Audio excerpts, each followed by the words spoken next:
Secuencia 7, datos estadísticos 1, lección 21, el mejor horno, páginas 52 y 53. El aprendizaje esperado de esta secuencia compara la tendencia central, media, mediana y moda, y dispersión, rango y desviación media de dos conjuntos de datos. Punto número 1. Analiza la información y responde en tu cuaderno. Para saber cuál de dos hornos es mejor, se colocó el termostato de cada uno a 180 grados y se tomó la temperatura en 20 puntos de cada horno. A continuación se presentan los resultados de la medición de temperaturas de ambos hornos.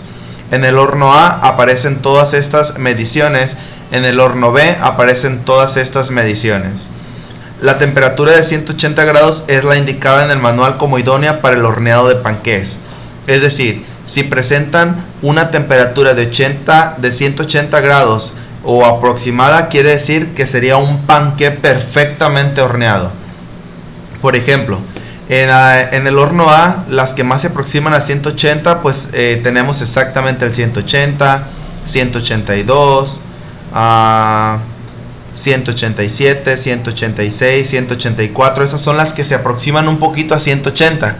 En el horno B tenemos 188, 187, 89, 170, 181, 175, 184, 187. Y nos dice que con base al análisis de ambas tablas contestes el inciso A y el inciso B. ¿Consideras que ambos hornos son igual de adecuados para cocinar panqué? Es decir, ¿consideras que tanto en el horno A como en el horno B la mayoría de la temperatura oscila entre los 180 grados? Tú vas a contestar aquí sí o no, y dependiendo de lo que contestes vas a darle respuesta a la opción B. ¿Por qué? Porque sí, consideras que ambos hornos son adecuados, o no, ¿por qué consideras que ambos hornos no son adecuados? Ahí es respuesta libre. Punto número 2. Trabajen en equipo, comenten cómo conviene analizar las temperaturas anteriores para tomar la mejor decisión. Respondan en su cuaderno. Una vez que analizaste tú así a simple vista por encimita cuáles de los dos hornos convenía, o si ambos convenían, si ambos no convenían, ahora sí específicamente cuál tú crees con base a tu experiencia que es el mejor de esos dos hornos, el A o el B, para que te salgan tus panqués perfectos. Si respondes el horno A vas a contestar por qué, si respondes el horno B vas a contestar por qué. En esto mismo, en el número 2 también es opción libre. Opción libre de respuesta, no a todos les tiene que quedar igual. Número 3. Trabaja en equipo, analicen la información y haga lo que se pide. Carmen, experta repostera, comenta con su marido y su hijo qué horno deben seleccionar para hacer panqués.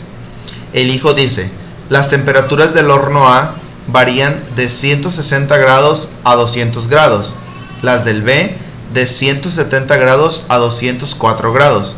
Es mejor el horno B porque tienes menos variación de temperatura.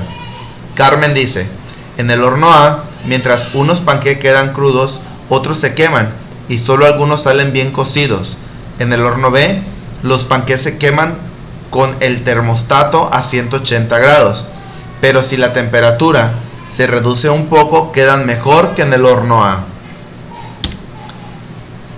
El marido dice, el promedio de temperaturas en el horno A es 179.7 grados y en el B 189.5 grados. El promedio más cercano a 180 grados es el horno A, por eso es el mejor. Ahora dice, argumenta con quiénes estás de acuerdo y con quién no. Explica tu respuesta.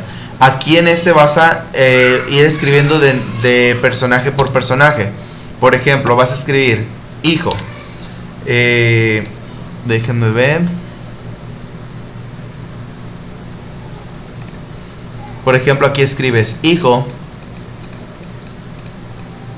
dos puntos, y le pones si estoy de acuerdo con él o no estoy de acuerdo con él por esto. Después del hijo sigue Carmen. Carmen, escribes Carmen, dos puntos, y le vas a escribir si estoy de acuerdo con Carmen o no estoy de acuerdo con lo que dice Carmen por esto. Y por último, el marido. escribes marido, dos puntos, y vas a escribir si estoy de acuerdo con lo que dice el marido o no estoy de acuerdo con lo que dice el marido por esto. Entonces aquí también a cada quien le va a salir respuesta diferente dependiendo de los conocimientos previos que tenga cada uno de ustedes. Número 4. En primer grado estudiaste las medidas de tendencia central, es decir, hay que retomar lo que ustedes aprendieron cuando iban en primero de secundaria. Escribe en cada definición si se trata de la moda, si se trata de la media aritmética, también conocida como promedio, o simplemente si se trata de la mediana. Aquí hay que recordar que la media aritmética yo les había dicho que lo podían encontrar con tres nombres diferentes. Si les piden que calcule la media, podría ser válido. Que calcula la media aritmética, también podría ser válido. Y si les pedían que calcule el promedio, también es válido. Es decir, si me piden calcula la media aritmética o el promedio, es exactamente lo mismo. O la mediana. Esta actividad va como conocimientos previos. Nos dice que es el número que se obtiene al sumar datos numéricos y dividir el resultado entre todas las cantidades. Es decir, si yo tengo todas mis cantidades y por ejemplo, si tengo 5 cantidades y las sumo y las divido entre esas 5 cantidades, ¿cómo se llama eso que obtengo? Sencillo, la media. Es decir, el promedio, o también conocido como media aritmética. Cualquiera de esas tres, para yo calcularlas voy a sumar todas las cantidades y dividirlo entre el total de esas cantidades, y así me daría lo que me están pidiendo, la media aritmética o promedio. Ahora, ¿qué es eso? En el que el número es el número que ocupa el lugar de en medio de un conjunto de datos numéricos cuando están ordenados. Es decir, si yo continúo con esos mismos 5 números, paso número 1, hay que ordenarlos, ya sea del más chico al más grande, o del más grande al más chico, y el que se encuentre en medio, ese es mi mediana. Así de sencillo. Mi dato que está en medio es la mediana. Por último dice, es aquello que es un conjunto de datos, es aquello que en un conjunto de datos es el que se repite más veces. Es decir, ¿cuál de estos tres que me están pidiendo aquí se relaciona con el que se repite más? Sencillamente, la moda. Entonces, ya tenemos mis 3 conceptos previos introductorios a este tema. El primero de ellos, la media, número que se obtiene al sumar datos numéricos y dividir el resultado entre la cantidad de datos. La mediana es el número que ocupa el lugar de en medio de un conjunto de datos numéricos cuando están ordenados. Que no se les olvide que deben de estar ordenados, si no, no van a poder obtener la mediana. Y por último, la moda, que es un conjunto de datos, que en un conjunto de datos es el que se repite más veces.